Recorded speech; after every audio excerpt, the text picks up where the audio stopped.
Vamos lá, gente, mais um episódio aqui do Meu Negócio é Diversão. Hoje a gente trouxe uma pessoa aqui muito apaixonada pela cidade, defensora também, né, da cidade e dos bons costumes, das boas regras. Ela também é idealizadora de um site, de um portal que fala muito sobre lazer e o que essa cidade tem para fazer de bom. Hoje a gente está aqui com quem, Melo? Estamos aqui com Antônia Leite Barbosa.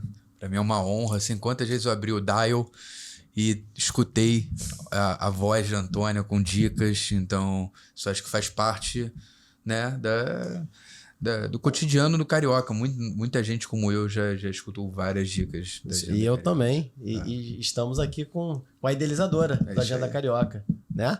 E vai contar pra gente desde o início, né? O que trouxe ela até aqui, né? Pra gente entender a trajetória. A gente dá muito valor aqui, Antônia, pra trajetória, né? Como é que foi criada a Agenda Carioca, né? Exato. E como foi também criada a própria Antônia, né? Exatamente. Ela se Como é que desenvolveu. ela... A Antônia de hoje não é aquela Antônia de, sei lá, 10 anos atrás? Bota mais tempo nisso. Bota mais tempo, né? Foi generoso. Mais uma menina, né? Conta pra gente. Não, metade do colágeno se foi. Uma menina, mãe de 2 filhos, né? Enfim, guerreira, trabalhadora pra caramba.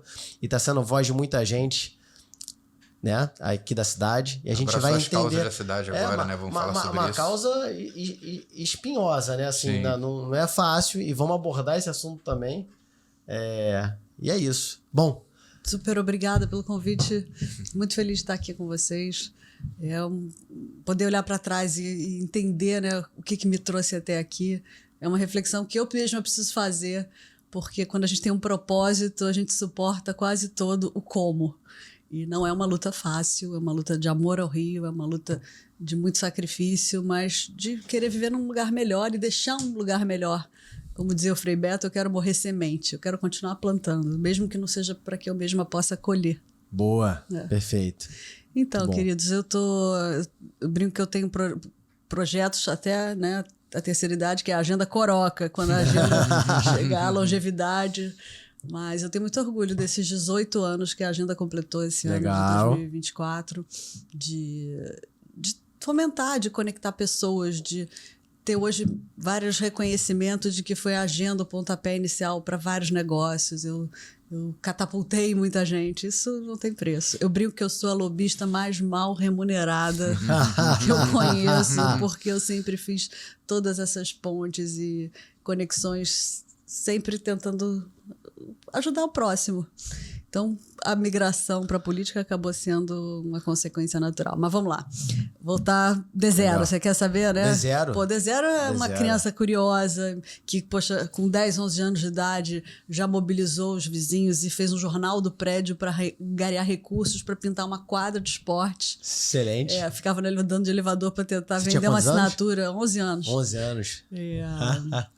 Enfim, fui tentar ser empreendedora na escola, vendia, eu arrumei um namorado que morava em São Paulo, e aí meus pais não queriam financiar esse relacionamento, então eu arrumava, na época estava uma moda das calças legging, aí eu ia para São Paulo, comprava no atacado, vendia na varejo aqui na escola, aí com isso eu conseguia financiar minhas viagens, e sempre fui muito viradora, assim, tive uma vida de muitas oportunidades, mas meus pais... Empreendedora, né? Meus pais também eram muito conscientes em não dar demais, né? Não me fazer ter garra e vontade de correr atrás. Então era um sacrifício conseguir. Então seus pais tirar vendiam o dinheiro a dificuldade. Seus pais vendiam a dificuldade boa, né? Era uma dificuldade boa. E que assim, eu quis ter minha independência financeira muito cedo.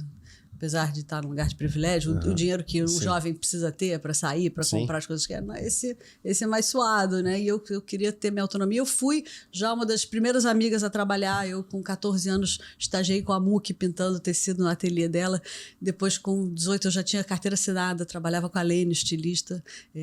Estudava à noite, trabalhava de dia. Sempre fui muito interessada. Descobri que eu não tinha o menor talento para moda nessa época, mas vivi uma experiência ali de 2 anos que foi super importante. E ainda na faculdade, uma amiga me procura um dia e fala: Antônia, eu morei muitos anos fora, eu estava em Nova York, e a gente tinha Time Out lá, que era uma revista essencial para a programação da cidade. Eu não vejo nada aqui no Rio que seja parecido, que tenha esse cheiro. Você não quer montar uma revista comigo? Eu falei, meu Deus, ela sabia que eu já tinha estudado em 3 colégios, conhecia um monte de gente.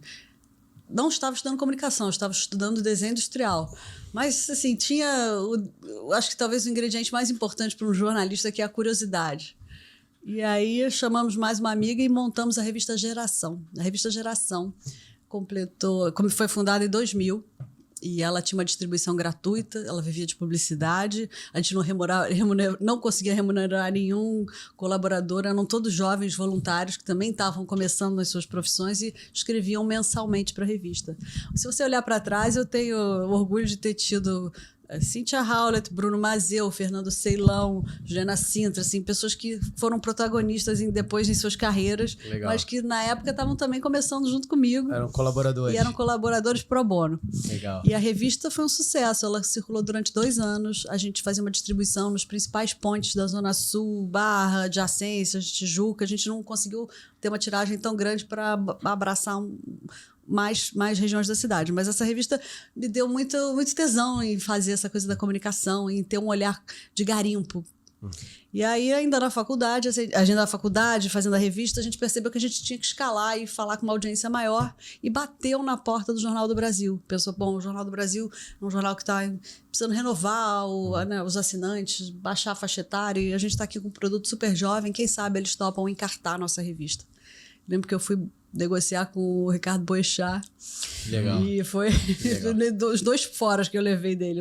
Primeiro ele falou pra mim assim, não me liga, você tá maluca de me ligar no pescoção na hora do fechamento? Um dia que eu liguei pra ele às 6 da tarde, tipo, não se liga nesse horário pra ninguém. O segundo fora que ele me deu foi que eu fui negociar um Prolabore, ele falou, vai ganhar um prêmio ESSO, minha filha. Depois que você ganhar um prêmio ESSO, você negocia um Prolabore. Por enquanto você vai ganhar aqui, quem der pra pagar. E aí negociei tudo isso com o Ricardo Boechat, como é que a gente encartaria a revista no Jornal do Brasil.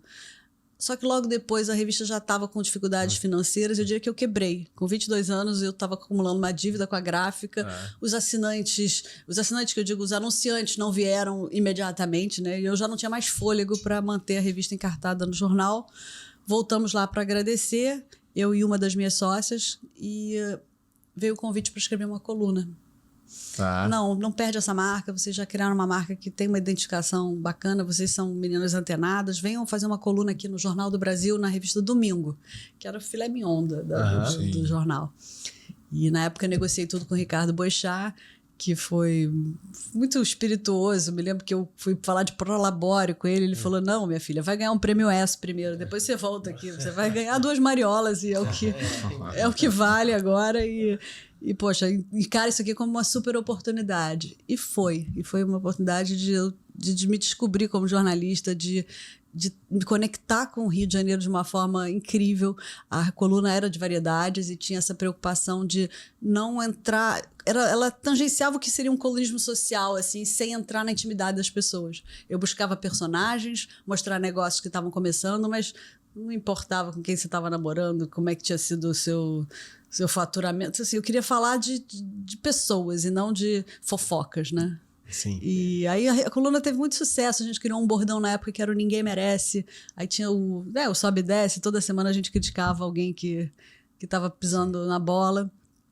E em 2006, a coluna começou em 2002, eu já estava assim, super...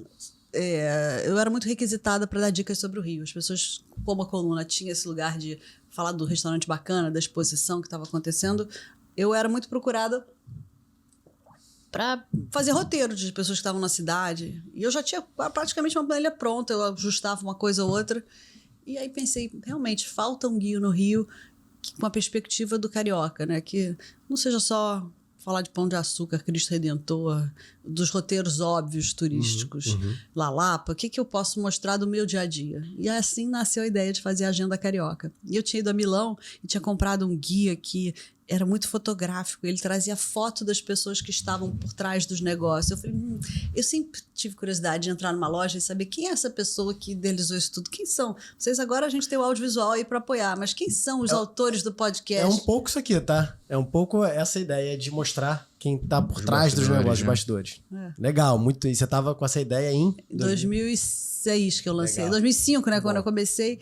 E na época a gente não tinha Instagram ainda, né? Não tinha tantos recursos visuais. Era difícil Era bem analógico você ainda, né? analógico. Eu brinco que eu sou uma influenciadora analógica. Eu comecei e tive muito sucesso no analógico. Sim. Chegou agora o digital, eu fiquei na lanterna, assim. Eu não sei Mas você foi o se que reinventando, aconteceu. né? Fui me reinventando, mas eu acho que pro que eu já fiz de Rio de Janeiro e para relevância que a agenda tem, eu sinto, eu sempre falsa modéstia, hoje as assessorias de imprensa todas pautam a gente e reconhecem que para o cliente traz muito retorno. Sim. A gente não tem uma audiência de milhares de seguidores, a agenda deve ter 130 mil, 140 mil, mas ela tem uma consistência, sempre orgânico, sem impulsionamento, com um cliente que tem recurso para ir lá e consumir no estabelecimento. Isso Sim, é claro, o que sim. faz a Valor. nossa reputação ser muito Muito consolidada, qualificado, né? muito Audiência muito qualificada. qualificada. E aí eu fiz a agenda em 2006, lançamento com 500 pessoas, vendi todos os livros, a gente nem imaginava,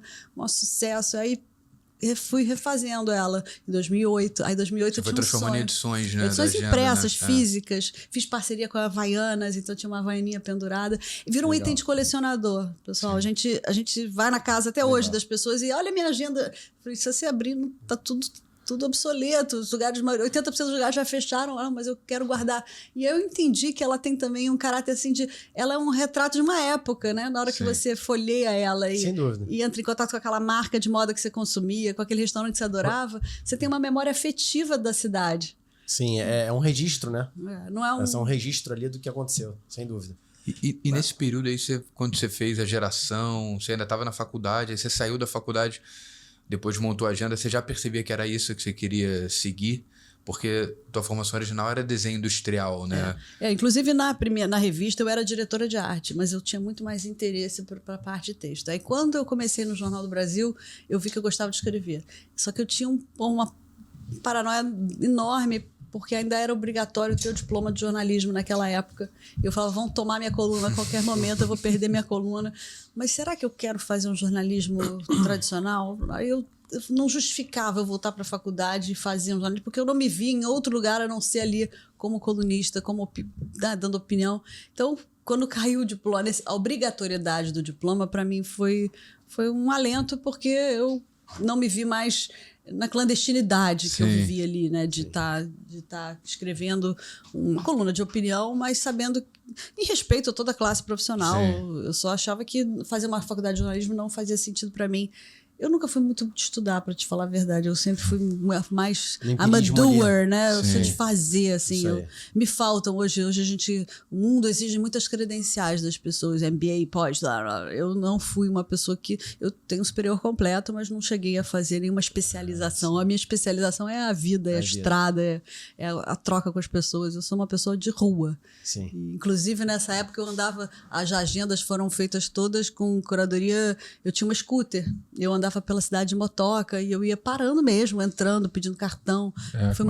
Foi muito na raça, assim, de conhecer a minha cidade com os meus próprios olhos, sem terceirizar nada para ninguém, sabe? Sim. Eu tive depois, obviamente, apoio de fotógrafo e tudo, mas eu queria entrevistar cada pessoa. Eu queria saber qual era o maître bacana daquele restaurante, qual era a mesa legal de se sentar. Então, a dica não era só vá conhecer o restaurante, senta ali na terceira fileira que você vai pegar uma luz do sol gostosa, ou o fulano de tal vai te atender melhor naquele horário. Tinha, assim, essas sutilezas. Uma curadoria sua sutileza ali, né? que era a dica do amigo. A dica do amigo que vem e te bota na boa.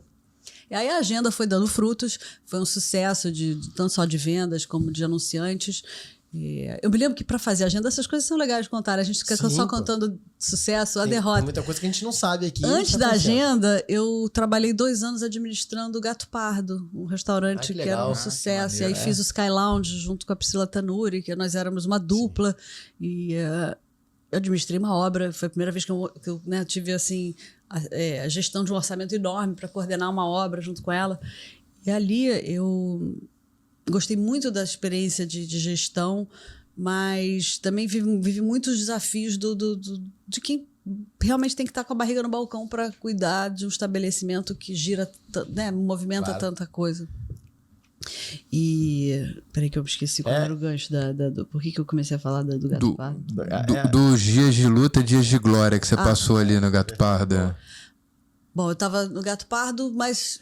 Essa experiência de barriga no balcão, né? Assim, você veio da história do conteúdo, da revista, e aí você foi ter uma outra experiência, né? Acho que é esse o ponto. E aí a experiência do restaurante era 24 horas, né? Porque você trabalhava o dia inteiro pra organizar a casa, pra depois os teus amigos iam de noite, queriam te ver lá, e aí você tinha que dar pinta. Então foi a época que eu namorava, ninguém queria namorar comigo, né? Porque, assim, aquela menina que tá à noite, que não tem hora pra voltar pra casa. Foi a época mais encalhada da minha vida. E é o oposto, né? Porque você ali, você tem muita oportunidade. Não, eu me lembro, nunca vou esquecer. Teve isso e teve um outro cara que eu namorei, que na época ele deu um ataque comigo, parou o carro, porque eu falei, vamos jantar onde? Eu falei, vamos naquele restaurante novo que abriu ali. A gente não pode nunca voltar pro mesmo lugar, eu comer aquela comida de sempre. Com você tudo tem que ser uma novidade, eu não aguento mais estar experimentando um lugar novo. E eu tinha essa necessidade, assim, e era um prazer pra mim viver. Eu quero comer, eu quero voltar no meu prato preferido, comer ele 20 vezes. Eu falei, não, eu quero viver tudo novo. A gente viu que ali não tinha a menor compatibilidade, porque eu tinha uma sede de garimpar e de conhecer coisas novas e ele super acomodado. Mas voltando ao Gato Pardo, eu tava ganhando um super salário, tinha uma estabilidade ali e tinha ido morar sozinha, que é um passo super importante. Quando, de repente, veio a ideia de fazer a agenda e eu vi que aquilo fazia muito sentido e deixei essa oportunidade e fui com a garra e com a coragem. Obviamente, o projeto, né, de você passar o chapéu, conseguindo, demorou um pouco mais. E eu tive que usar o primeiro patrocínio para pagar meu aluguel.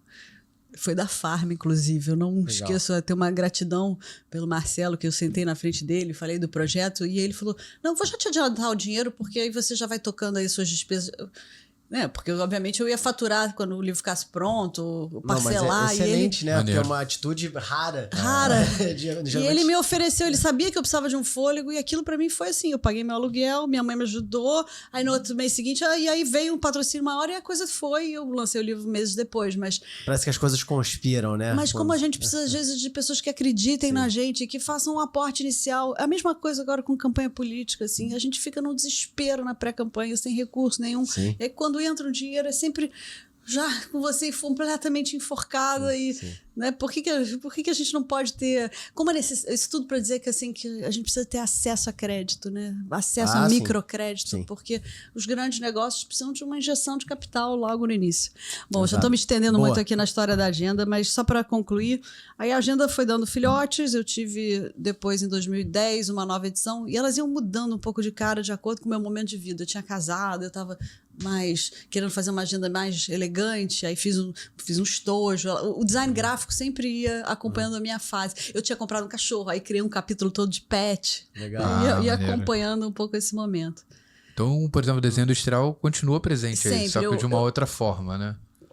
Uma vez eu vi uma entrevista do Steve Jobs, que ele fala que ele estudou tipologia na faculdade e que ele ficou sem saber muito tempo para que servia aquilo, achando que tinha perdido tempo e que quando ele fez a Apple, aquilo foi fundamental para a estética, para a qualidade do... Como a tipologia ajudou ele anos depois. Então, para mim, um pouco tem esse lugar, assim, de tudo faz sentido a longo depois, prazo. Né? E aí a agenda foi dando filhotes. Eu tive meu primeiro filho, fiz a Agendinha Carioca, que era o guia de sobrevivência para pais descolados, também garimpando tudo do universo infantil. E migrei para online, né? Fiz essa passagem para ter mais capilaridade e poder atualizar, porque a coisa mais frustrante de um guia impresso é que você vai para o lançamento já com alguma coisa que fechou, mudou de endereço, sócio que rompeu sociedade, e você deixa ela desatualizada. E a agenda tinha essa característica, só para falar da questão das pessoas, de fotografar todo mundo. Ela trazia foto das pessoas que estavam por trás dos negócios. E os dias de sessão no estúdio eram que nem aqui, era uma festa, as pessoas chegavam, eu pedia para todo mundo levar um objeto que remetesse à sua atividade, então as pessoas traziam milhões de coisas. Enfim, eu tenho muito carinho, muita gratidão por essa história. A agenda também foi para a rádio. O Luciano Huck comprou a agenda, acho que foi a Angélica, inclusive, que deu para ele. Falou, olha que guia bacana. E ele olhou aquilo e falou, poxa, isso tem um total potencial para ser adaptado para rádio, dicas, pílulas. Na época ele era sócio da Paradiso FM. Aí me convocou para uma reunião. entrou num estúdio comigo, que era um terço do tamanho desse, era bem apertadinho, ficou aqui no manejo. Não, fala assim, fala assado, começou a me coach. Eu muito nervosa, e a minha voz fina. Eu tinha uma voz bem mais fina na época, aí fui fazer fono. Ele falou, não, basta fazer você mesma, dá as dicas que você dá no ar, e aí assim começou. A agenda desde 2007 tem programa de rádio, que são Legal. pílulas diárias. Era muito legal. Eu escutava todo dia nessa época, assim, e era...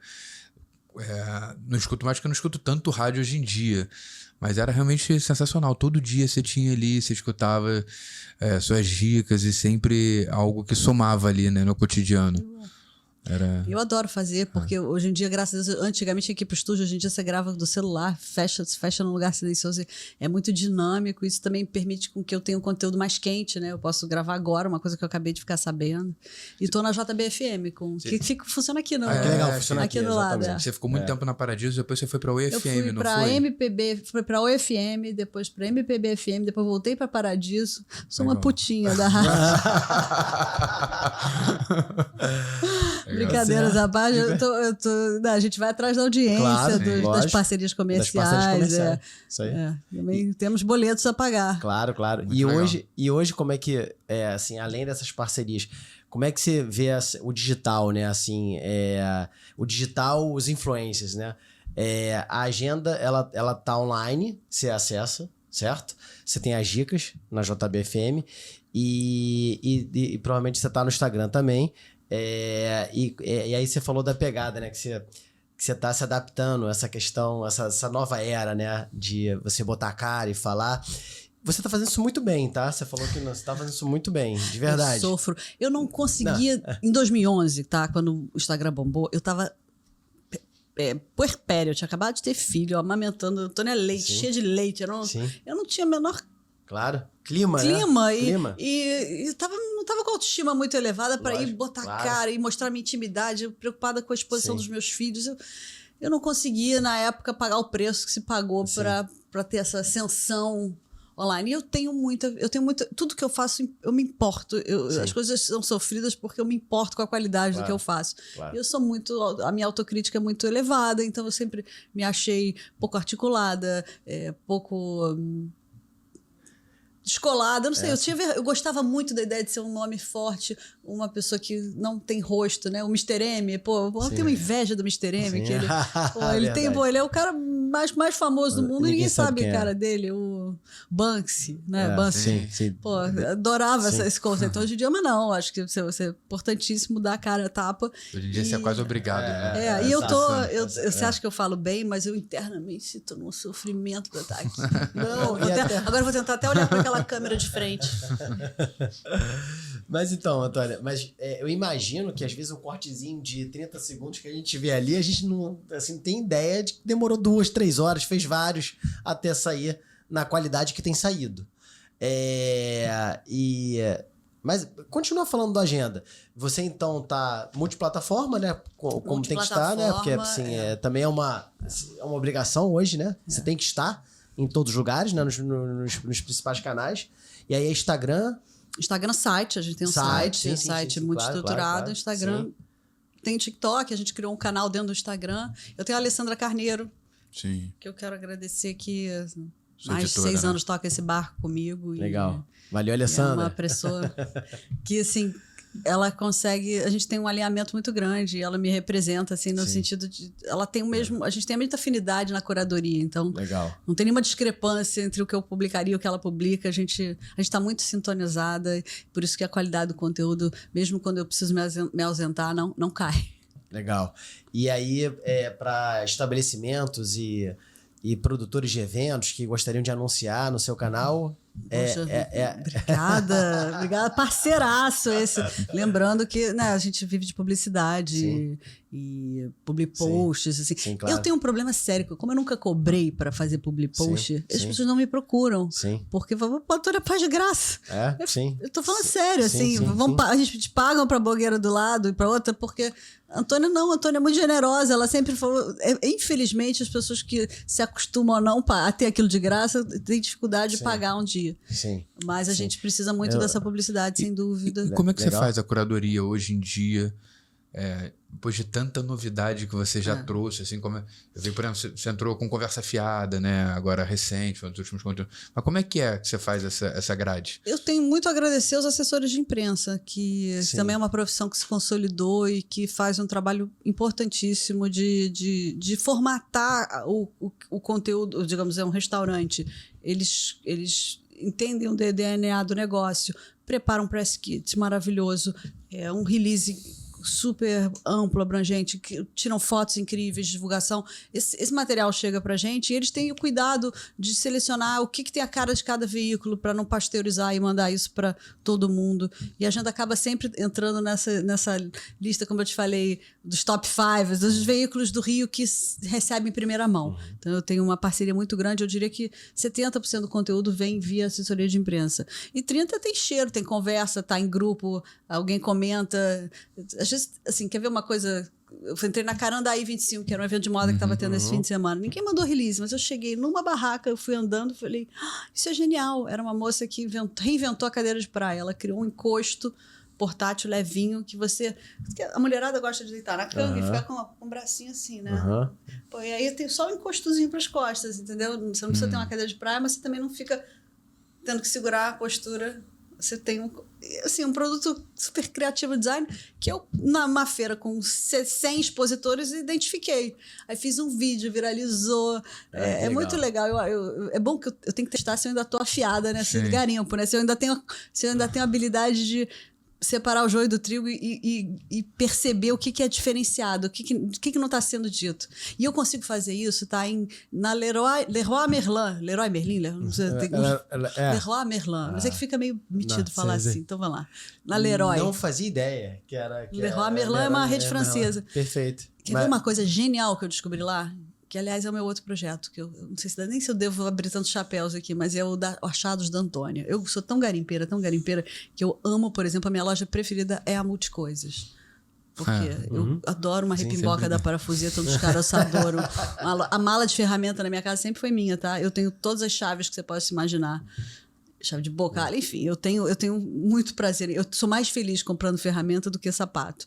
Que legal. E aí eu chego na Leroy e aí descubro, por exemplo, outro dia uma escada de degrau duplo. Então, se você quer uma estabilidade maior, é uma escada de alumínio super leve, mas em vez de ter só uma travezinha, ela tem duas. Pô, pessoa mais pesada, ou vai fazer... Mora sozinho. Pô, é uma segurança a mais. Então, assim, eu durante 4 anos fui contratada pelo Shopping Via Parque para fazer curadoria para Achados da Antônia dentro do Shopping Via Parque. Que legal, que maneiro, hein? Meus filhos um dia vão me processar por isso, porque eles eram os meus modelos e eu tinha sempre um olhar, como o Via Parque era um shopping com muito foco infantil, bebê. Então eu sempre garimpava um produto e botava eles para fazer, filho, o que você acha disso? Isso aqui. Muito bom. E como é que você vê hoje em dia? Você sempre teve esse olhar para o Rio, de essa curadoria muito autêntica. Você fez isso. E hoje a gente vê um boom. Tem muita gente entrando nas redes para buscar ser influenciador e tem gente que tá fazendo isso muitas vezes até para ganhar uma permutinha. A gente sabe assim, conseguir entrar de graça no... Como é que você vê esse boom de pessoas dando dicas sobre o Rio, esse todo fenômeno que a gente está tendo com o Instagram e TikTok? Eu acho que tem uma promiscuidade hoje que joga e assim, nivela por baixo, né? Assim, eu não sei como é que essas pessoas pagam conta, porque é tudo na base da permuta, né? Terapia não paga com permuta. Eu sei que terapia não paga. Pelo menos está comendo, não paga. Isso, por exemplo, já um pouco da minha... Eu vou contar como é que eu fui parar na política. Porque o glamour da agenda, ele é muito interessante, mas... A vida real é outra história, né? Chega uma hora que é legal estar sendo convidada para as vernissagens, para as exposições, mas... E aí? Né? Vem um vazio também de só viver na superfície do crème de la crème da cidade, assim. E o que eu acho que estava acontecendo comigo? Eu estava cada vez mais sensível aos problemas da cidade. Eu não conseguia mais viver só olhando para o lado bom. Eu acho que eu escolhi. A gente olha o mundo com a lente que a gente escolhe, né? E eu tinha escolhido durante todos esses anos só falar bem e só olhar para as coisas positivas dessa cidade. Ignorava as coisas, jogava para debaixo do tapete, né? Deixar isso pro noticiário. Eu não quero entrar em contato com essa realidade que não é a minha. Uma falta de empatia mesmo, tá? Antônia 2.0 hoje é uma Antônia que eu tenho da qual eu tenho muito mais orgulho. Embora tenha tido uma importância, eu acho que eu ajudei muita gente com a Agenda Carioca. A Agenda Carioca tem, por exemplo, esqueci de falar, uma comunidade no Facebook com mais de 100 mil pessoas que nem me conhecem do rádio, nem do livro impresso, que foram para lá. Porque a gente tem uma outra pessoa que eu preciso agradecer, Simone Alvim. Eu tenho uma moderadora comigo há 12 anos, que filtra todas as perguntas que são colocadas lá, e ela funciona como uma páginas amarelas coletiva, colaborativa. Então, não é a Antônia dando a dica ali, é alguém pedindo um plano de saúde que atenda, um geriatra que atenda com plano tal, o brigadeiro para a festa do filho, o desentupidor de ralo, todos os serviços possíveis sendo solicitados no grupo, e o grupo todo ajudando a responder. É um universo de pessoas e de postagens. É incrível como aquilo movimenta a economia. Assim. Outro dia um rapaz foi consertar meu fogão, não queria me cobrar, porque ele falou, não, todos os meus clientes praticamente vêm da Agenda Carioca. Isso eu recebo esse feedback da manutenção do ar-condicionado. Então, eu acho que tem ali um papel que me enche de orgulho de fazer a economia girar, de conectar quem precisa de um serviço com quem...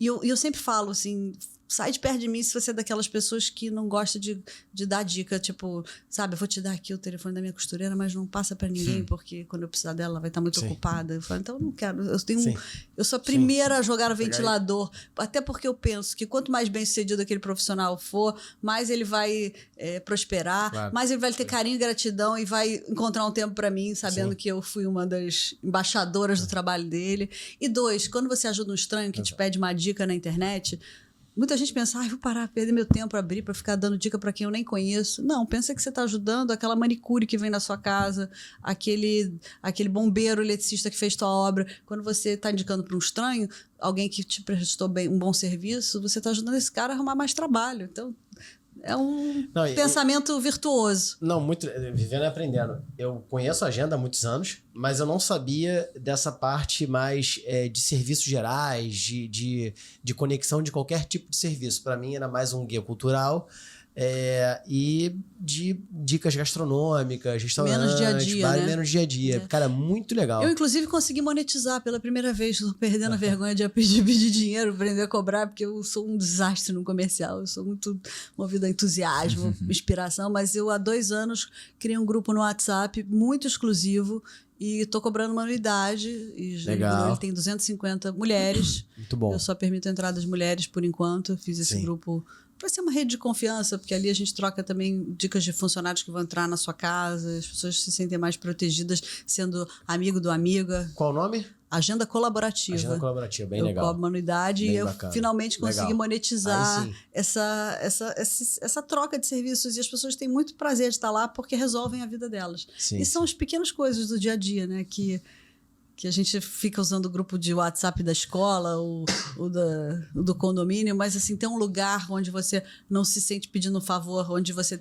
sabe que você está ajudando um dia, no outro dia você está recebendo de volta. É muito, muito confortável. Muito bom. E Antônia, por que a política, né? Assim, você já respondeu um pouquinho, mas assim, onde foi que te tocou que você falou, cara, vou para essa história que, assim, que hoje é super... A gente, infelizmente, o político a palavra político não ressoa coisa boa, né? Infelizmente. Eu acho que você, como uma pessoa muito bem relacionada, uma pessoa muito do bem, eu te conheço já há um certo tempo, eu acho que... E quantos políticos legais estão vindo? Olha só, quantos políticos legais estão vindo? E nunca pensou em dizer essa frase. Não, pessoas que eu não imaginava que estariam na política. Tá mudando, né? Estão vindo para a política, assim, mesmo depois de toda essa questão com não virou nem um substantivo, não virou até um adjetivo, né? Às vezes você qualifica por político de forma errada. Mas conta pra gente, cara, assim, muita coragem, né? Você sempre foi muito empreendedora, sempre teve seus negócios, e virar essa chave, cara. Por quê? Como foi? Eu tinha um apelido, tem um amigo do meu pai que me chamava de vereadora desde que eu tenho 10 anos de idade. Ele me encontrava, minha vereadora.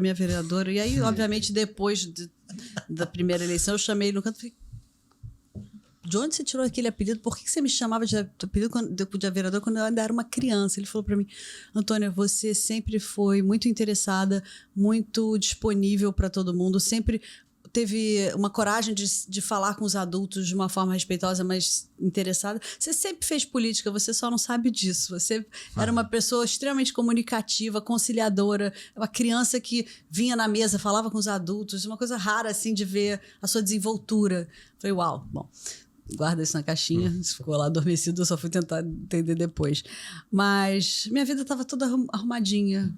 Ex-marido trabalhando com salário estável, 2 filhos sendo criados, né, com tudo de melhor que eu podia oferecer, salário, agenda carioca bombando. Na época eu fazia consultoria para a escola de comunicação, para a escola que eles estudavam, de comunicação, patrocínio da agenda carioca. Assim, dinheiro não era um problema, já um pouco assim angustiada com... Já tinha sido síndica do meu prédio, que foi uma primeira experiência que todo mundo deveria ter, de olhar para o coletivo, né, sair da porta olhar para fora da porta da sua casa é você zelar pelo seu prédio, pela sua vizinhança. E um acidente na minha rua, em Botafogo, na rua Conde de Irajá, esquina com Capistrano de Abreu, dia 18 de novembro, segunda-feira, uma segunda chuvosa, 9 da manhã, atropelou e matou uma criança da forma mais estúpida que você pode imaginar, porque 2 carros vinham em toda velocidade, um tinha preferencial, o outro não sabia, bateram e foram projetados para a calçada, varrendo aquela mãe e aquela criança da forma mais violenta possível. A mãe sobreviveu, a criança morreu na hora. E eu fiquei completamente transtornada, embrulhada, porque era a esquina por onde eu passava todos os dias com os meus filhos a caminho da escola deles. Loterias avessas, podia ter sido comigo, sabe? Podia... Claro. E... ouvindo de todos os porteiros, vizinhos, é um absurdo, porque a gente já pede um quebra-molas aqui há 5 anos e a prefeitura não fez a poda direito, não sinalizou. Todo aquele enxoval que, se tivesse sido feito, talvez tivesse evitado essa tragédia. Teria evitado essa tragédia. E aí eu fiquei numa revolta, que eu falei, eu vou deitar na rua e não vou deixar um carro passar, eu vou entrar, onde é a loja de quebra-mola? Eu vou comprar um quebra-mola, eu vou construir, não, isso não é assim, né? Mas, qual é o caminho? Eu juro, eu achava que eu podia comprar 6 sacos de cimento e fazer um quebra-mola da minha cabeça. Eu vou resolver essa parada. Eu vou resolver essa parada, eu tomei aquilo pra mim, e aí fiquei, inclusive recorri na época ao prefeito Eduardo Paz, mas era gestão Crivella, complicado, ele interferia. Falei com, na época, o senador Portinho, que tinha sido candidato, falei com 3, 4 pessoas, não consegui chegar na gestão. E aí falei, bom, então eu vou fazer 2 coisas. Eu vou convocar um protesto, uma manifestação. O acidente tinha sido segunda, marquei para sexta, pedi para uma amiga designer fazer um convite, espalhei para todas as creches, escolas no entorno, conhecia muita gente ali da região. E vou usar as minhas redes de comunicação. Postei na Agenda Carioca, no meu perfil, falando que era um absurdo. Botei foto do carro batido, né? Enfim, um pouco daquele drama com a matéria que tinha saído no jornal, falando, olha, a gente não pode, a gente tem que impedir que outra tragédia comece a aconteça. Por favor, venham na sexta-feira, a gente vai fazer... E aí, já pensando na matéria, eu falei, tragam carrinhos de bebê sem criança, porque ficou bebendo... O carrinho de bebê ficou lá a tarde inteira no meio da rua, abandonado, né? Depois do acidente. Foi uma cena tão chocante, você vê um carrinho de bebê todo amassado, vazio.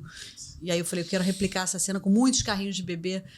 Bom, tava já com toda a coisa midiática na cabeça, e aí na terça-feira à tarde, eu soltei o convite na terça de manhã, terça à tarde, o chefe da Casa Civil, Paulo Messina, na época, me liga, dizendo, olha, uma amiga me encaminhou a sua postagem, eu tô sabendo do acidente, eu vou ir amanhã fiscalizar. Você pode nos acompanhar com o subprefeito da Zona Sul, com o diretor da Sete Rio, e, enfim, com a minha equipe. E aí chegou aquele exército de homens fardados, e eu colei neles feito um carrapato, e falei, vocês só saem daqui com... Não, a gente vai fazer, pode ficar tranquilo, a gente vai resolver esse entroncamento aqui. E naquela mesma noite, chegou numa quarta-feira, 10 horas da noite, 11 horas da noite, chegou o exército, assim, de... poda de árvore, enxoval completo, né? Poda de árvore, pintura de faixa, quebra-mola, placas. Uau! Eu falei, nossa, abemos quebra-molas. Só que eu pensei, poxa, ali embaixo na Visconde de Caravelas também tem um entroncamento tão perigoso quanto. Vamos lá? Ah, não, a gente só veio resolver aqui. Aquilo me deu um um agridoce, assim, né? Uma vitória de ter conseguido aquilo, mas eu vou só me acomodar com o meu quintal, assim, eu vou só olhar para o meu umbigo e agora já virou uma missão de querer que outras esquinas não sejam tão vulneráveis quanto essa. E aí tinha conhecido um grupo de mães que também estava nesse mesmo sentimento de impotência. A gente começou a organizar um grupo de trabalho, na época com o Alexandre Arraes, que tinha sido vereador e estava, enfim, como suplente com a possibilidade de voltar, e ajudamos ele a fazer um projeto de lei que ele protocolou, propondo que Botafogo e Humaitá se transformassem numa área de especial interesse educacional. Mapeamos que naquele cinturão tinham 100 escolas e creches, que aquilo merecia ter um tratamento mais completo em relação a regras de trânsito, a guarda municipal mais presente. E aí, estava fazendo essa mobilização em prol dessa causa. Naquele mesmo ano, o Luiz Alfredo Toné, presidente do Jockey Clube, me convida para ser vice-presidente, diretora de sede do clube. Que nada mais é do que fazer política de clube, né? Ouvir os sócios, entender quais são as demandas mais prioritárias e possíveis de serem executadas, fazer orçamento, quais são as atividades. Eu fiquei fazendo aquela política de ouvir reclamação do piso escorrego da radio da piscina até a sombra do parquinho e tentando ajudar no que eu podia. Implementei muitas coisas, tenho uma relação excelente com o presidente, que depois até me chamou para ajudá-lo a fazer a campanha. Fui ganhando o respeito de um ambiente que para mim foi super hostil no início, porque eu entrei para as minhas primeiras reuniões de diretoria, era uma sala enorme, que é a sala da presidência, assim, uma sala com uma mesa em formato de ferradura, que sentam 40, 50 pessoas com microfone, assim, cada um. E aí, quando você ia ver a idade média, eram 70 a mais, eram só 3 mulheres, então... Sabe, qual é o seu lugar de fala ali? Eu lembro que eu falei na primeira reunião sobre compostagem e metade olhou para mim, tipo, o que ela tá falando? Eu perguntei quais eram as iniciativas sustentáveis do clube e tal. Tipo, parecia que eu tava falando outra língua.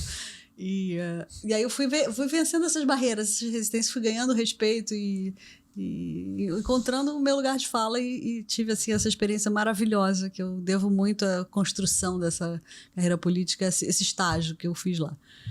Em 2019, um amigo do meu ex-sogro me procura, tinha sido candidato a deputado federal, falando que o partido dele estava pedindo dicas de possíveis candidatos, formando nominata, se eu não queria ir lá conversar. Eu falei, Antônia, tua cara, você não percebeu isso ainda? Eu falei, imagina, as pessoas que vão pleitear um cargo público tem que ser muito mais preparadas do que eu. Aqueles MBAs todos lá que eu não fiz, tem que estudar gestão. Antônia, menos. Você é muito mais preparada do que você imagina e do que a maioria, do que a média. Bom, síndrome da impostora que bate nas mulheres, principalmente. E aí corri para tentar entender melhor como eu poderia, de fato, me aprimorar. Na verdade, primeiro conversei com os partidos e adorei a conversa. Tive com o Paulo Ferraz, que é um cara brilhante também, que faz muito pelo Rio. Tive com o Manuel Tedim. Tive com pessoas que eu falei... O Fred Luz, que ia ser candidato a prefeito, que também é um excelente gestor, que teve à frente da presidência do Flamengo. Talvez até você tenha tirado alguns preconceitos, Total. né? Que eu acho que quem tá fora tem, né? Você falou, nossa, você acabou de falar, nossa, tem tanta gente boa entrando pra política. Assim, eu vi tanta gente boa sim. interessada em ajudar a melhorar esse país. E aí lembrei do Renova BR. O Renova BR é uma iniciativa incrível que surgiu em São Paulo. Um grupo de empresários querendo mudar a cara da política brasileira, entendendo que era preciso um movimento de renovação e de qualificação, fundou a primeira escola para políticos do país, com uma formação que vai bem básica, assim, desde explicar o sistema federativo, o que é uma lei orgânica do município, o que é uma LOA, uma LDO, até aulas de ética, de estruturação de campanha, de ferramentas de marketing, de como você estrutura, obviamente, uma campanha, mas dos compromissos que um gestor público tem em fazer política pública baseado em evidência. Então, assim, foi uma formação incrível que eu fiz ao longo do ano de 2020. Como é que faz para ter acesso? É um processo seletivo muito rigoroso. Hoje em dia eles devem ter, acho que nesse último ciclo eles tiveram mais de 60 mil candidatos inscritos e disponibilizaram, se eu não me engano, 2.000 vagas. Então, assim, é difícil, você faz uma prova online, se você passar, você está inscrito para... É elegível, não tem custo, tem uma taxa de R$200 pela inscrição, que depois pode ser, se você argumenta que não tem recurso, eles devolvem, assim, uma contribuição voluntária. E você tem conteúdo, você tem acesso a monitores, a Sila Schumann, que é hoje dona de um grande instituto de pesquisa, os marqueteiros do Joe Biden vieram dar aula pra gente, sabe, eu tive monitores e pessoas que me orientaram lá que eu jamais conseguiria pagar por essa consultoria. São pessoas que também querem, se imbuíram desse espírito de mudar a cara da política. Obrigada, Edu Mufarrege. Eu tenho muito orgulho de ser uma aluna Renova BR. Sou uma aluna repetente, porque é tão bom o curso que eu fiz de novo. Ah, que legal. E aí o Renova me deu assim, aquela segurança para, de fato, me apresentar como candidata. E aí fiz aquele rolê para encontrar o partido. Agora eu vou ser candidata por onde, né? Aí fez sentido aquela provocação do seu vizinho, né? Que você nasceu para ser vereadora. E estava bem naquele ciclo de vereadora, né? Não de deputada, porque baby steps, né? Vamos começar. E aí fui conversar com 5 partidos e encontrei o Cidadania, o que eu tinha maior afinidade ideológica, que é um partido de centro, me filiei e tive um resultado de surpresa. Apesar de vir uma pandemia pela frente, onde eu não pude fazer campanha, não tive os encontros domiciliares, que são super importantes, que é calor humano, são pessoas que se mobilizam para te ajudar. Não tive abraço na rua, não tive que fazer campanha de máscara, não tinha sorriso, não tinha como te ganhar no sorriso, sabe? O eleitor, eu não sei, eu só fiquei ali live, não foi nada da campanha que me prometeram, né? Foi uma frustração, porque foi uma campanha indoor. Sim. Mas ainda assim eu tive 8.000 votos, 7.995 votos, e sou primeira suplente de vereadora do município. Acho que foi bem expressivo. Assim. Foi. Cara, 8.000...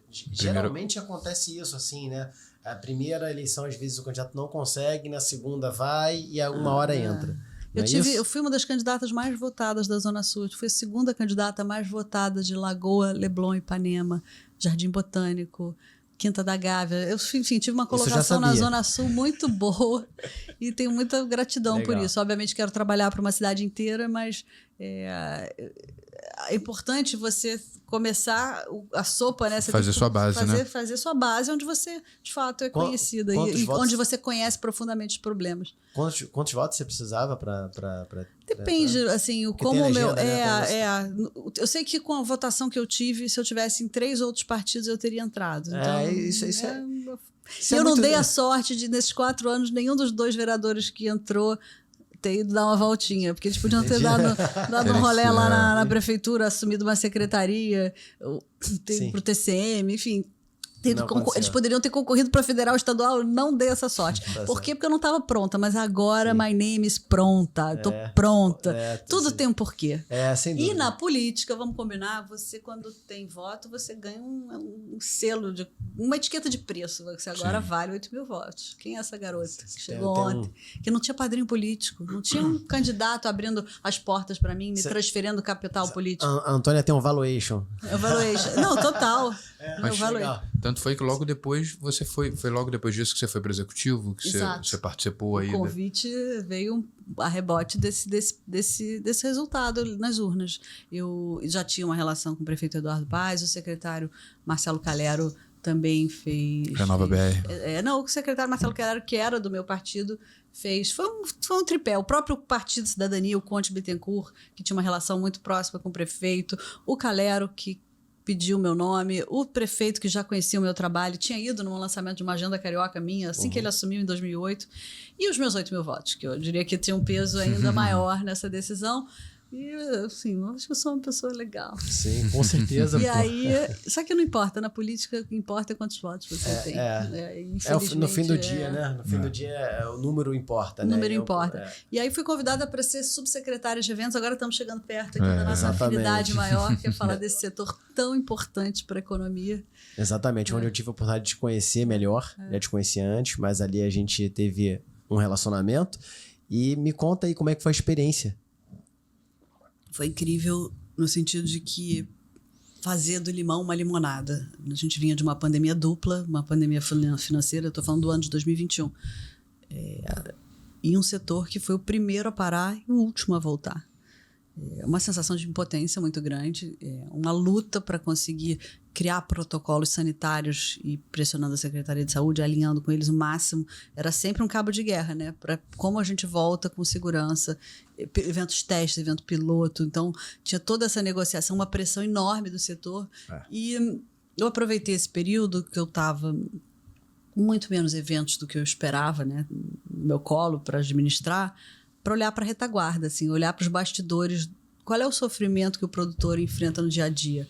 Um deles, e talvez o maior, seja a burocracia para licenciar, para obter um alvará. E aí fiz uma junta médica, diagnóstico, paciente. Juntei principalmente os despachantes, ouvi todas as dores do processo, quais eram os principais gargalos, e ouvi alguns produtores. Enfim, conversei muito com o setor e todos eram unânimes que o prazo era inexequível, e realmente, toda sexta-feira era um sofrimento, porque o evento não estava legalizado. O evento não estava legalizado e as pessoas não querem fazer as coisas colocando esse telhado de vidro, até porque eles têm patrocínio de marcas, orçamento milionário. Tem muito em jogo ali para eles fazerem de uma forma... Na maior parte das vezes, dependendo do orçamento do evento, é a vida... na física dele, das empresas. Você quebra um produtor com um evento que não dá certo. Montado, né? Um evento montado. Embargado por causa de uma licença. E a gente já viu isso acontecer várias vezes, infelizmente. Foi a minha primeira... acho que eu falo de coragem, eu acho que foi a minha decisão mais... Foi a minha maior batalha de coragem nessa gestão, que eu comprei um barulho que era o seguinte: não fazia sentido a gente esperar a licença do bombeiro enquanto município para dar o seu alvará, porque a gente não tem que tutelar sobre segurança de incêndio, prevenção de acidente, a gente tem que tutelar sobre outros temas. E isso engarrafava todo o processo, porque o produtor já tinha cumprido com todas as exigências do município, e essa licença dos bombeiros chegava aos 45 do segundo tempo, a gente ainda tinha que gerar uma guia de pagamento, esperá-la compensar para dar o alvará. Virava só uma parte processual depois da entrada dos bombeiros. E aí pesquisei a legislação do Brasil inteiro e descobri isso. Foi um trabalho até com que uniu outras secretarias de ordem pública, de desenvolvimento econômico, foi um trabalho multidisciplinar. E aí descobrimos que em Salvador existia o alvará condicionado. E aí usei isso como um benchmark para vender essa ideia para o prefeito. Olha, prefeito, está aqui uma forma de fazer isso que vai acelerar o processo e aliviar o produtor e vai expor como os bombeiros também são procrastinadores em alguns momentos, não quero generalizar, mas era sempre mais fácil botar a prefeitura que não deu alvará, não. A prefeitura estava pronta, esperando só o certificado dos bombeiros e não tinha como... Aí o que eu fiz... Você tem duas entidades independentes que respondem a líderes distintos. Esse jogo não é minha culpa, a culpa é sua, isso acontece, é natural até. Quando você é muito inteligente o que você colocou, porque quando você sai um pouco disso, da responsabilidade do outro, e você assume essa responsabilidade um pouco parcial, como você está dizendo aí, você, na verdade, se expõe de quem realmente é o problema. Onde está o ônus do atraso, né, da demora. E aí o alvará condicionado... Pode ser também da prefeitura. Não, em outros momentos, sim.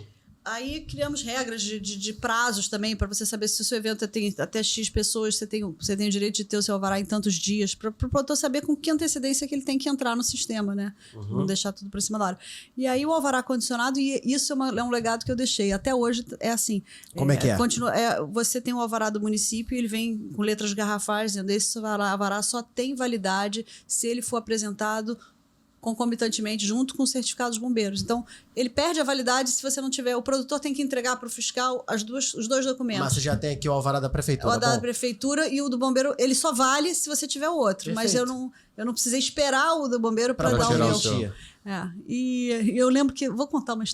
Vou te dar um spoiler, um inédito. Por favor. Vou contar uma coisa aqui pra isso. Já que você falou da política, dos desafios da mulher na política, vou contar uma história que eu nunca contei para ninguém em público. Mas é importante para retratar os desafios que uma mulher enfrenta num cargo executivo, legislativo, na vida, seja né? o que for, num ambiente muito masculino. Eu estava muito preparada, né, segura do que eu estava apresentando, mas obviamente insegura por outro lado. Era o primeiro grande projeto que eu ia defender junto ao prefeito e estava deu azar que tinham pessoas que ficaram da reunião anterior na sala, então estava a sala bem cheia. aquela sala dele no CAIS, na prefeitura. E aí comecei a apresentar e ele, num determinado momento, pediu para interromper a apresentação e para chamar uma pessoa que tinha sido secretária de Ordem Pública, que é um dos principais consultores, chefe de gabinete, que é uma pessoa que ele respeita muito e que era contra isso que eu estava propondo. Ele tinha uma visão de que se a gente fizesse isso, o município poderia ter um produtor leviano que iria dizer que tinha alvará do município e que iria seguir em frente com o evento sem o alvará dos bombeiros, e se acontecesse uma tragédia, ia botar a culpa na prefeitura. E eu defendia que com grandes poderes vem grandes responsabilidades. A gente não quer desburocratizar, não quer...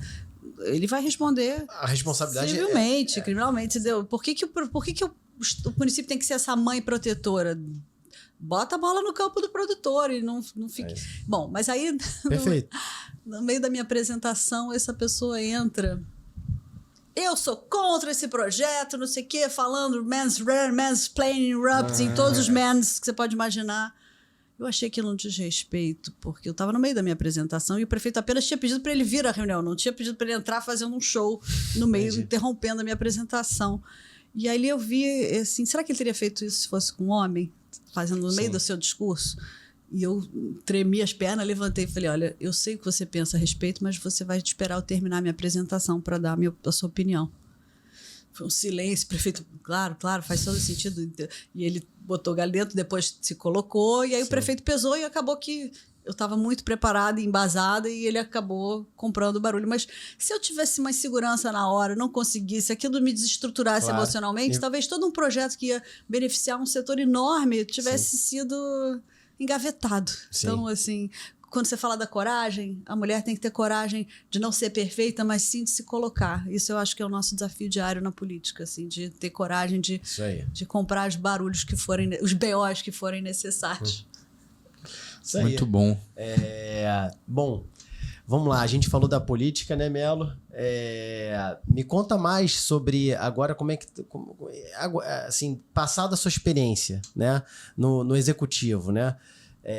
Para quem não sabe, existe poder executivo e legislativo. Legislativo, o qual a Antônia está se candidatando a vereadora, onde vai fazer ou criar projetos de leis e ser um pouco ali a voz do cidadão na Câmara, que é o poder que toca ali a administração de uma cidade junto ao prefeito. E aí o poder executivo de fato, ali a execução do que o mandato do prefeito rege, né, do que ele tem que fazer. Como eu estava falando, o prefeito ele tem seus secretários que executam ali as propostas de governo daquele mandato do prefeito, ou governador, enfim, o que seja do executivo. Como é que foi a experiência de estar no executivo e o que você espera agora no legislativo, Antônia?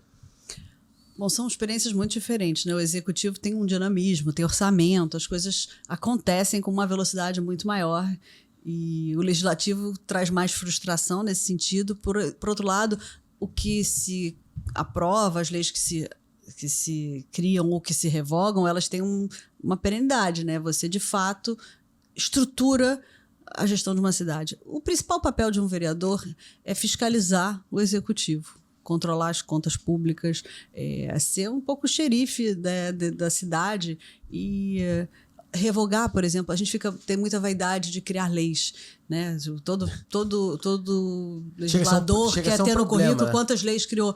Poxa, eu quero ver vereador e deputados dizer quantas leis revogou. Porque tem uma quantidade de leis inócuas que atrapalham absurdas, a vida do produtor, do empreendedor, que a gente vai chegar numa que a gente sabe que atrapalha muito o setor de eventos. E isso ninguém fala, né? Isso não é uma publicidade tão boa quanto fazer novas leis. Oferecer não sei quantas medalhas e moções honrosas. Isso é um lado do legislativo é um vício do legislativo que eu não quero trazer comigo. Muito legal. Acho que essa tem que ser uma bandeira até, porque acho que com o amadurecimento do cidadão e acho que da política brasileira, você ter como pauta, como agenda, revogar leis, para mim já ganhou uma volta aí, hein? Porque o que a gente tem de leis que são inexequíveis, né? Ela não é possível. E ela mais importante, né? Às vezes o legislador o vereador, o deputado estadual, enfim, ele cria uma lei pensando em ajudar o cidadão, mas na verdade ele está atrapalhando o cidadão, porque aquela lei ela não tem como ser fiscalizada, não tem orçamento, ele não prevê orçamento. Não adianta fazer uma lei sem prever orçamento para fiscalização daquela lei, sem entender se aquilo cabe na dinâmica do executivo. Ou às vezes cabe na dinâmica do empresário, do empreendedor, de quem tem que executar aquela lei, se ela tocar ali.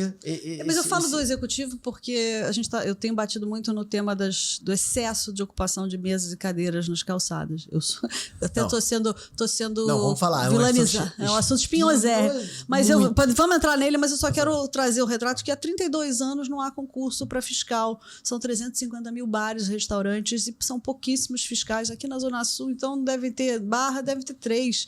Assim, não há mão de obra para fiscalizar tudo, todas as atividades, o licenciamento e fiscalização. Então, assim, você tem de fato que transferir para os donos dos restaurantes a responsabilidade do que eles fazem, não ficar só dependendo da Secretaria de Ordem Pública, da fiscalização, ir lá e autuar.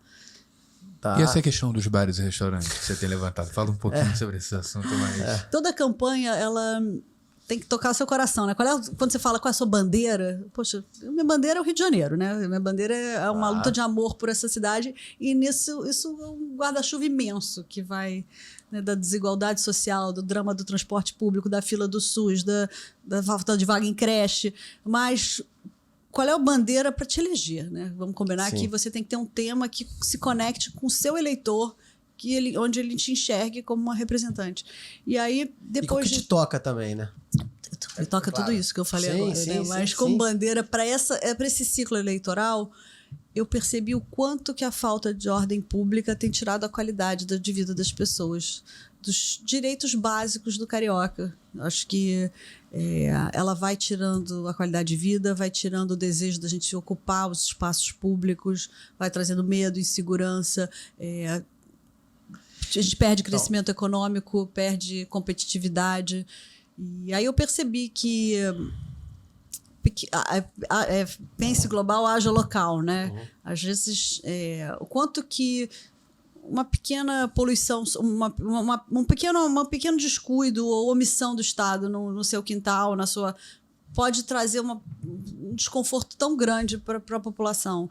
E, assim, eu como vereadora, dificilmente vou resolver o drama da falta de creche ou do poder da fila do SUS, mas eu consigo fazer muito para ajudar a melhorar o dia a dia da rotina, da mobilidade das pessoas. Então, assim, vamos entender também quem são os vereadores que prometem coisas que são inconstitucionais, inexequíveis e que não competem ao município, né? A gente vê muita promessa de campanha de temas que são federais, que são discutidos no Congresso, e é um grande show para a plateia que não tem esse conhecimento do que compete ao município. Agora, voltando a essa questão do bares e restaurantes, que o Melo colocou aqui, é uma linha tênue, né? Até que ponto, e eu queria entender a sua visão, até que ponto as mesas e cadeiras que extravasam ali o estabelecimento, vão ali um pouco para a calçada, até que ponto é o permitido? Quando passa desse ponto, e se passa, mesmo não sendo permitido, existiria um projeto de lei para que permitisse, se realmente não incomodasse os vizinhos ou a passagem? Esse é outro ponto também. Porque quando você olha o Rio de Janeiro é muito boêmio.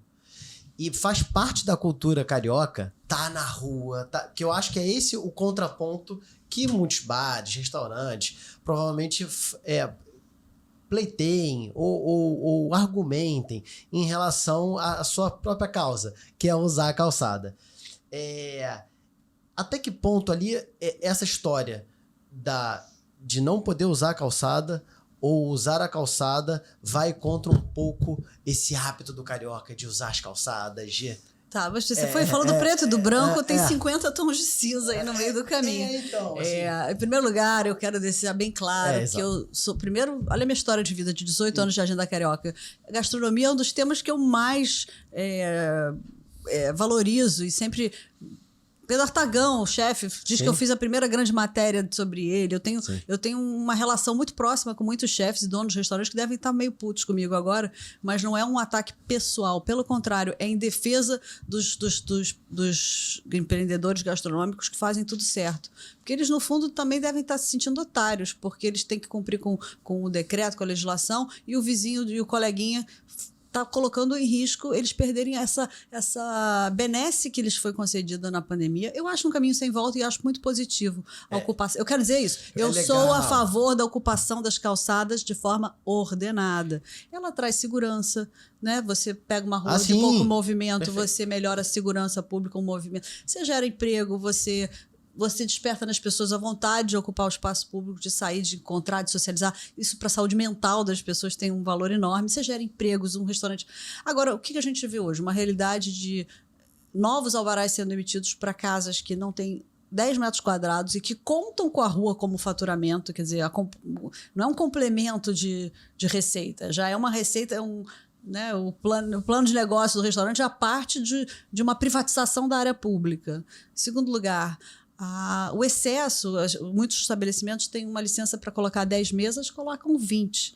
E aí, nessa de colocar 20 mesas, você acaba obstruindo a passagem dos pedestres. Então, assim, para mim, inegociável é a passagem do pedestre. É 1,5 metro, 1,20 m. À medida que for, tá 1,5 m, talvez reduzir para 1,20 m, mas enfim, tem calçadas onde não dá para ter mesa em cadeira, infelizmente, sabe? Não é porque abriu para todo mundo que todo mundo pode. E tem alguns lugares onde não é viável passar com uma...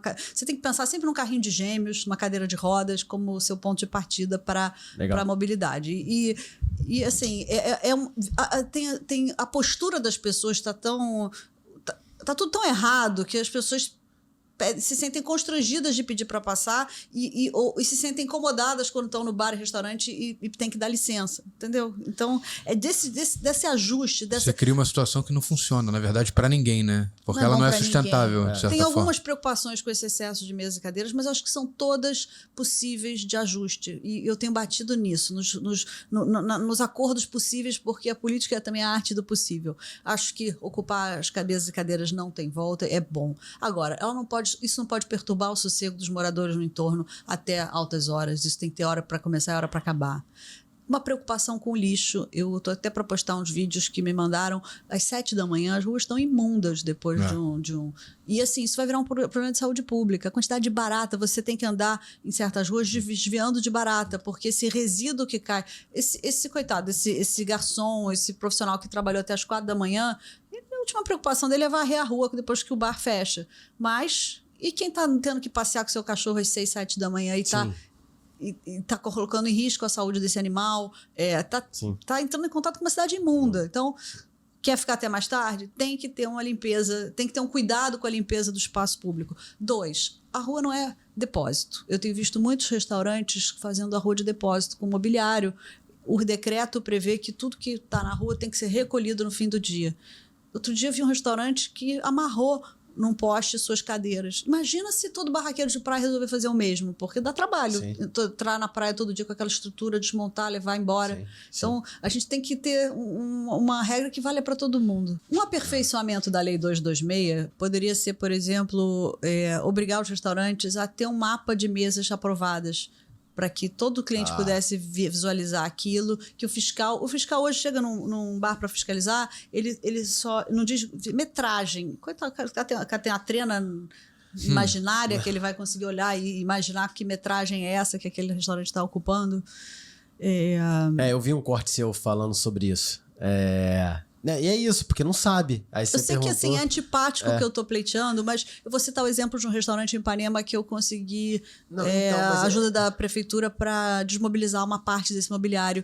Ele não satisfeito em colocar suas mesas na rua, que já seria, ele colocou vasos de planta até a borda da calçada, então nenhum carro estacionado podia sair pelo lado do motorista, você tinha que pular para o banco de carona para poder sair da vaga de carro numa rua que tem pouquíssimas vagas para estacionamento, e ele avançou em cima de 2 lojas do lado, que não queriam aquele mobiliário ali. Por quê? Porque, elas não tinham... É Garcia Dada? Eu vou deixar para citar nomes, porque não merece essa publicidade. Não. Mas, enfim, foi um restaurante tradicional, que eu frequentei a vida inteira, mas que estava pisando na bola. Por quê? Porque o direito dele acaba onde começa o do outro. As lojas do lado não podiam mais fazer descarga de mercadoria em frente à loja delas, tinham a visibilidade do letreiro delas prejudicada. Então, poxa, já não fica no seu quadrado, meu irmão, entendeu? Sim. É só disso que eu tô pedindo. Sim.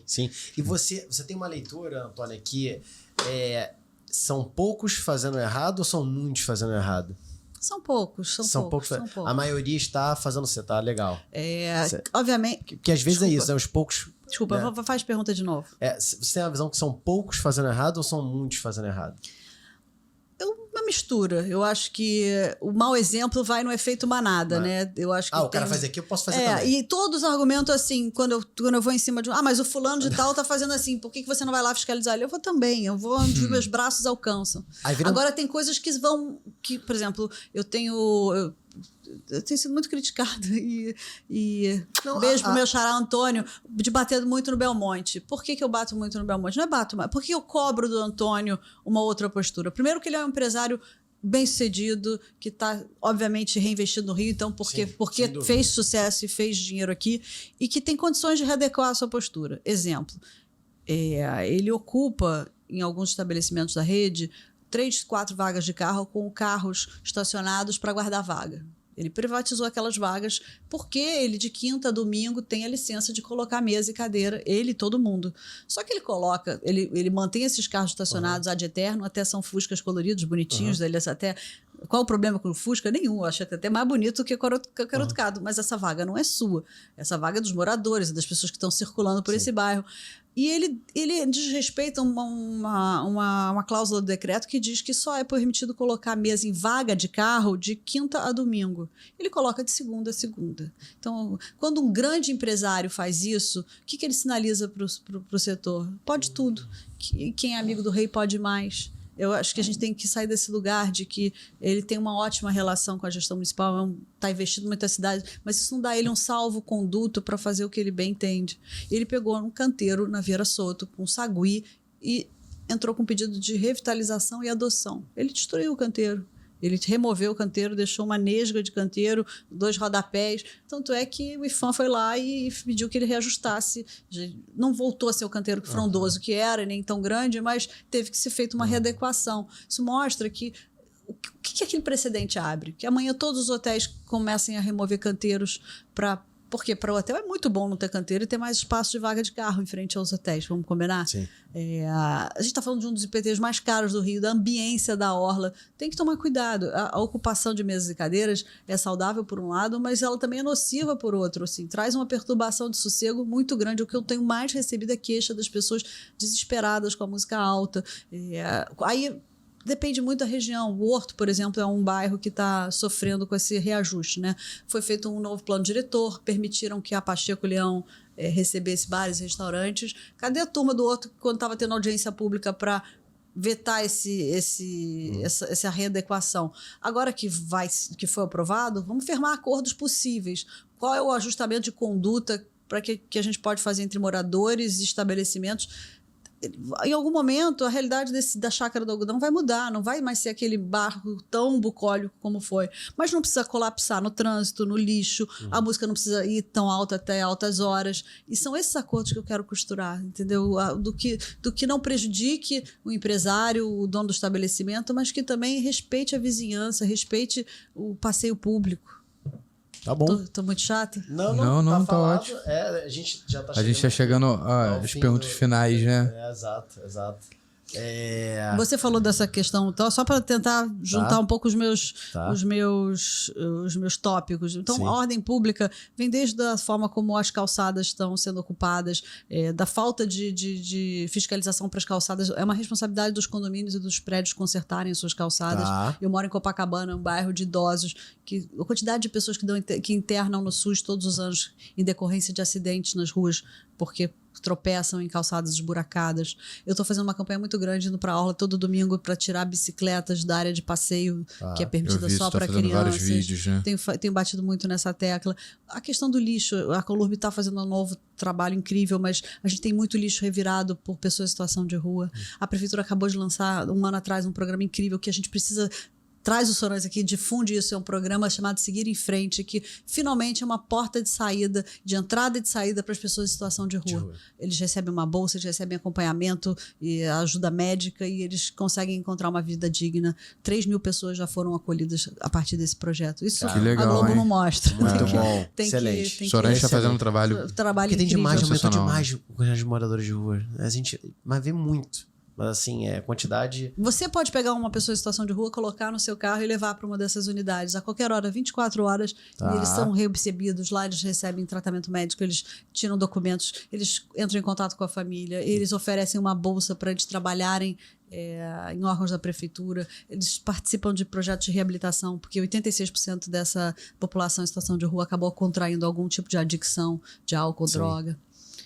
Tem muito para fazer e é para isso que eu quero estar lá, para fazer a diferença. Tá bom. Acho que falamos bastante aqui. O setor de eventos, a gente falou... Você falou um pouquinho... Você tem alguma pauta para o setor de eventos? Eu, quando era subsecretária, eu tentei fazer um calendário integrado de eventos e compartilhei com... Mas isso tem que ser público e tem que ser rápido.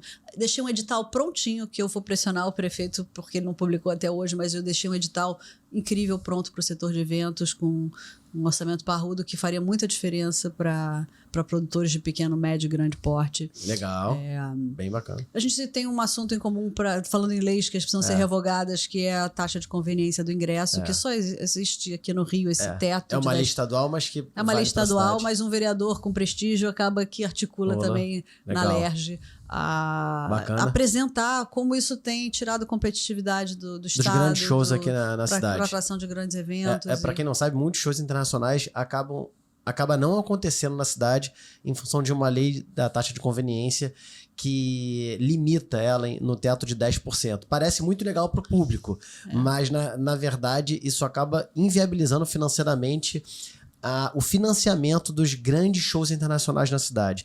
E acaba que a gente, vez ou outra, acho que o público deve se perguntar, caramba, tal show rodou o Brasil inteiro, mas não foi para o Rio de Janeiro, não foi em função dessa lei. Na época, a deputada Clarissa Garotinha certamente fez essa lei sem analisar os estudos, os impactos econômicos. Fez uma lei que é simpática para o público, mas é um tiro no pé. Exato.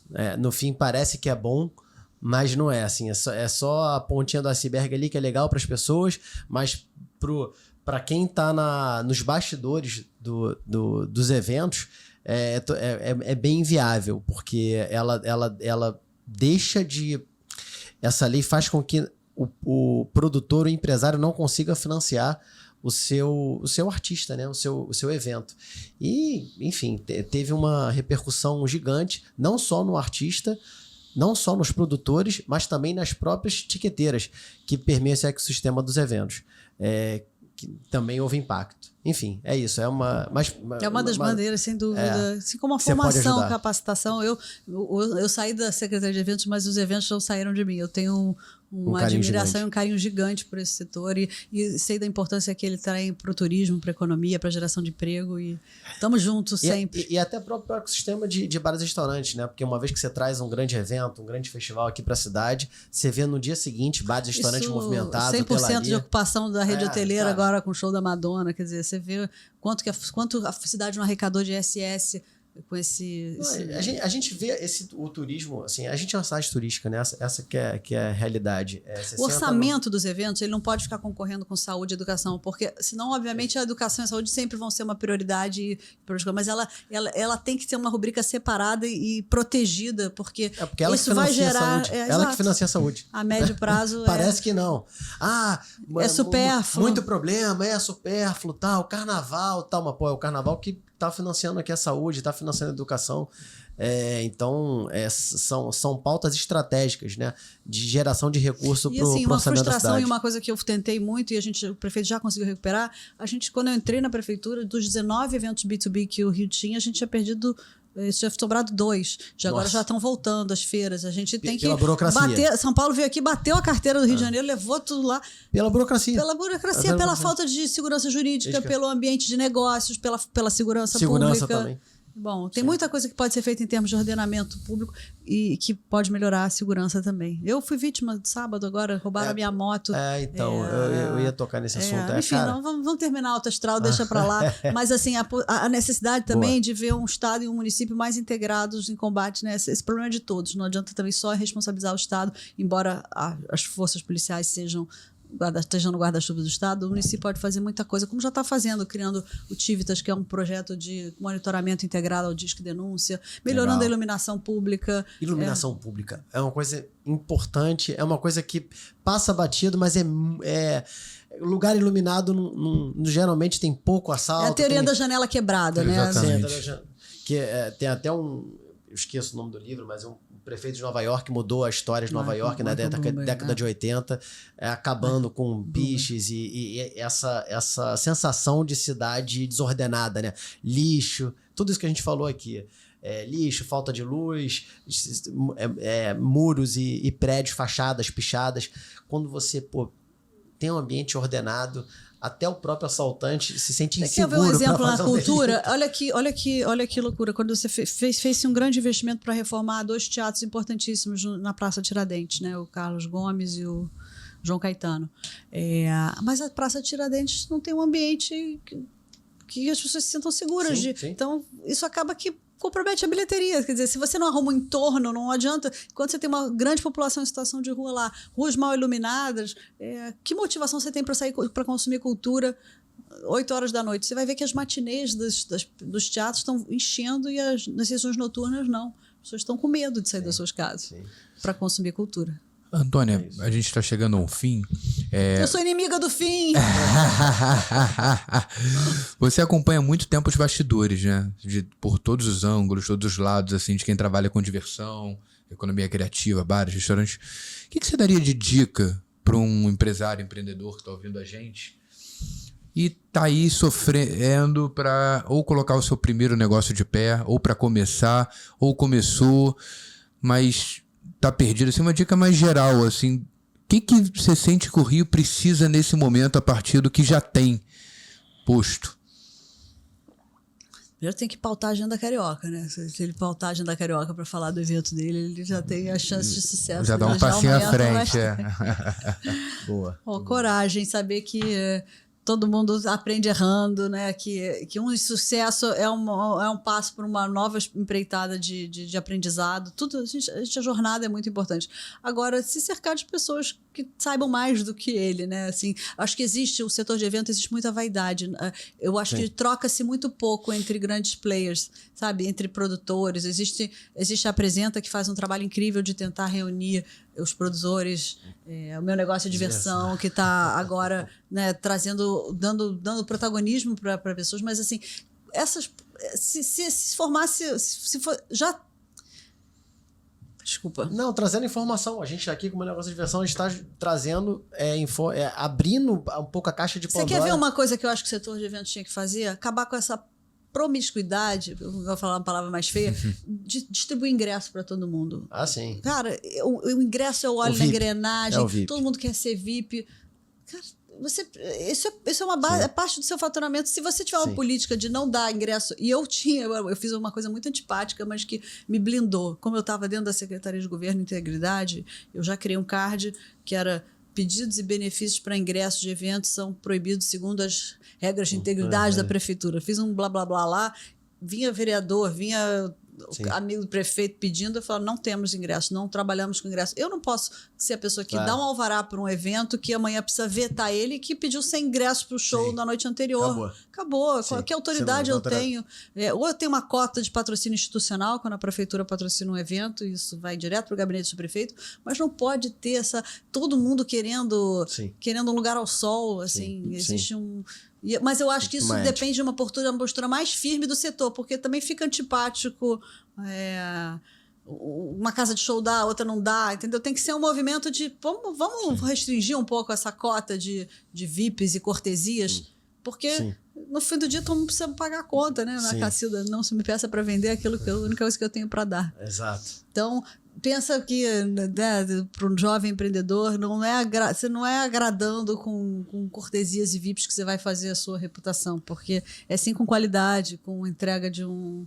E assim, ter muito respeito a quem está no chão de fábrica, muito respeito com a pessoa que está limpando o seu evento, a pessoa que está lá na porta atendendo, assim, a simpatia e o atendimento é a alma do negócio, né? A gente ter mais consideração com toda essa cadeia. O setor de eventos movimenta 32 atividades, pelo menos, né? Sim. Então, sim. olhar isso de uma forma mais global. E principalmente os empregos informais, né? Aquele que às vezes não está em estatística, né? O freelance em evento, né? Tem muito.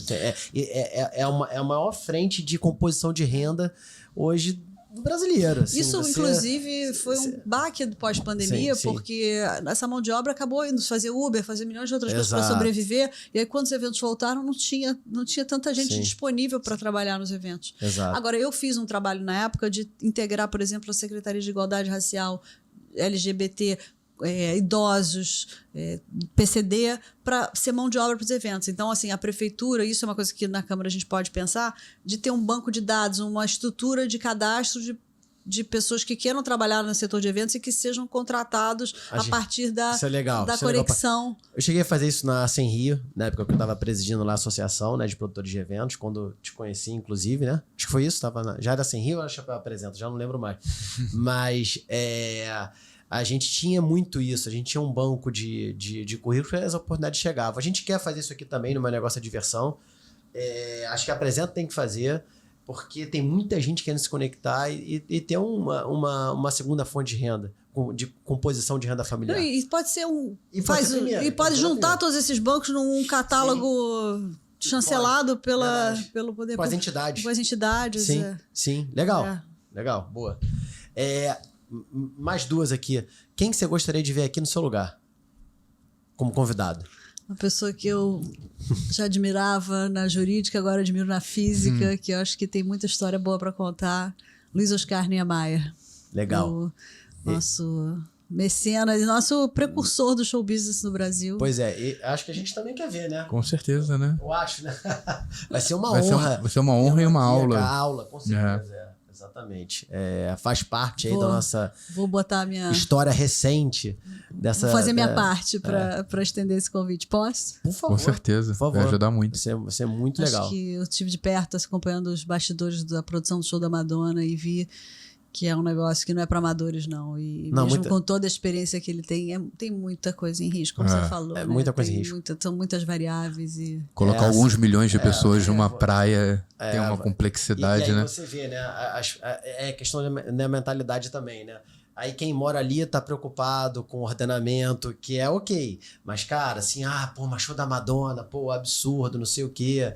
E aí muita gente também contra o show da Madonna, né? A gente fez até uns cortes sobre isso. Tipo, cara, mas o que vai...